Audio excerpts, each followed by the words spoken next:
Got a QA5 7-blade fairway reel coming on the bench today with a broken bed knife. It hit something out there. Drain, valve box.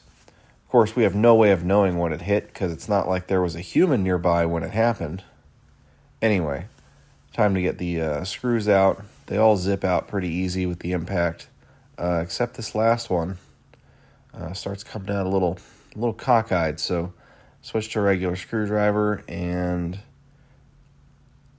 yeah, definitely coming out crooked. So it looks like the screw actually got bent, which just kind of goes to show the forces involved here when you hit something or when you don't hit something. Anyway, I got my electric toothbrush out to get the surface rust out so it goes on the surface plate real nice. And the grinder is going to find whatever error is here automatically, but it's also nice to see it before we get into it. So just taking a look. And with the help of the flashlight, you can see a definite gap here. This leading side of the bar is definitely twisted. And we don't want that because we don't want to have to grind that out of whatever knife we put on. So over to the 6000, we're going to put on our extended V-support brackets that come with the Bedbar grinding kit.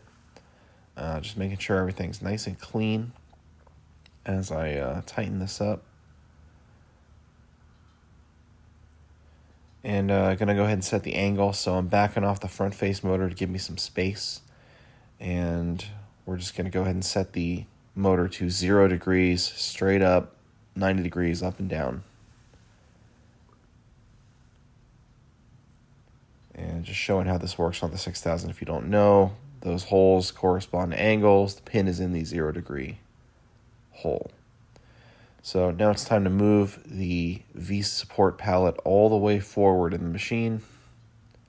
So just cleaning off all the mating surfaces and applying some pressure on the line side of the pallet, lowering it down onto the point side.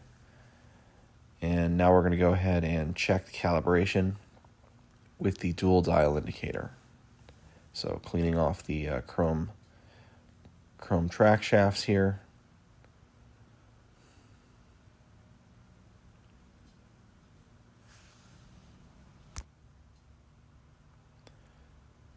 And we're going to go ahead and set that down on the machined reference surfaces on the V-support bar and create a 0 point. So the vertical and horizontal alignment is going to be zeroed out on this side and then compared on the other side here. And you can see that the front to back measurement is about 2 or 3 thousandths off.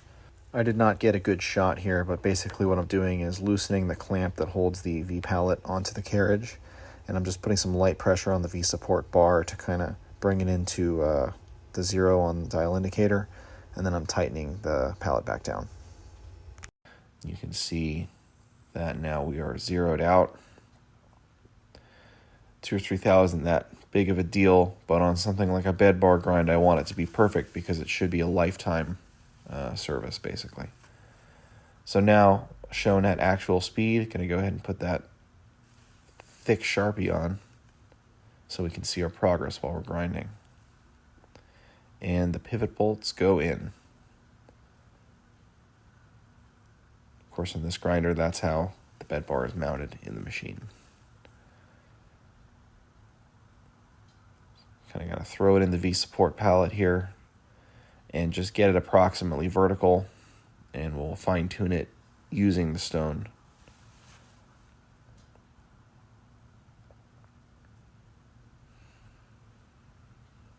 So here I'm just kind of roughly feeding the stone in and letting that stone that's at 0 degrees, 90 degrees, kind of push the knife into position, tighten it down, touch off, see what we got. And that's not what we want. We don't want the scratch just at the front. We want a nice even scratch all the way across the mating surface on the bar. So now we're going to come through a little finer detail. And in a moment here, you're going to zoom inside my head. A little difficult to see, but I'm basically just feeding the stone forward until that gap there at the top disappears. And so we're not really setting an angle here. Really more what we're doing is we're just getting the stone, the working edge of the stone lined up with the bed bar meeting surface. And that's the scratch we want to see all the way across. We're going to take that. Now it's time to do a touch off, so zeroing out on the left side of the bar there, feeding in on the right side, and we're going to compare. You can see here I had to infeed about 7 thousandths on the right side there just to get it to touch. So that end-to-end measurement doesn't fully indicate how much error is in the bar. You know, it doesn't really account for twist, which is kind of the real problem in my opinion. But it is one little data point. And so I usually infeed about 2 thousandths at a time for this operation till it cleans up, just to not push it on rigidity. You can see here starting to clean up, so I stopped midway through. Here's with the broken bed knife, and this is a great illustration. You can see what's going on. When you hit something, it imparts forces into the bar. That bar is now twisted. Got to get the twist out so that we don't have to grind it out of every single future knife that we put on this bar. Anyway, a little inspection and remove it from the machine. Here, once again, shown at actual speed. Just getting all the grinding dust and grit out of there, blow it out. And final inspection over at the plate. You can see that gap we saw earlier is now gone.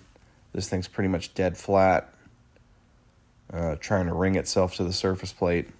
Well, that's a little bit of an exaggeration, but